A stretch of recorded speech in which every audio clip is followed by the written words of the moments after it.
Hello guys and welcome back to this channel. Where today guys, I'll be showing you how to search courses on Teachable.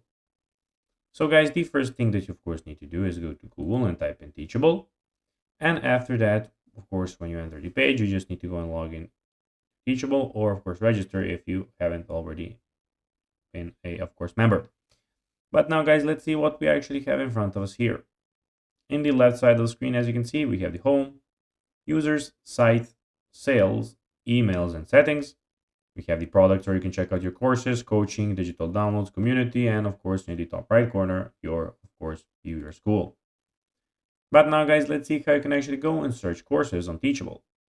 So basically, go to Teachable website and log into your account as I told you, and use the search bar at the top right, top of the page. Enter keywords and topics related, of course, to what you're looking for.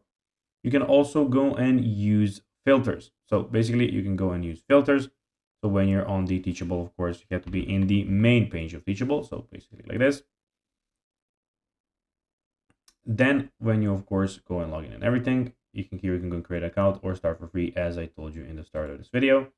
So basically you can do both. And then there you can, of course, you have a school activity. Then use the filter options to narrow down your search results by category, instructor, language, learning method, price, and rating. Browse through the list of courses that match your search criteria. So guys, that will be everything for this video. I hope that you found this video informative and entertaining, guys. If you did, don't forget to like this video, share it, subscribe to the channel, and put the notifications on, as guys, this really helps us grow our channel. So if you have a few seconds, it will be pretty cool if you could do this for us. So guys, that will be everything for this video. I hope you enjoyed it. And guys, as always, I'll be seeing you in the next video on this YouTube channel. Until then, bye guys.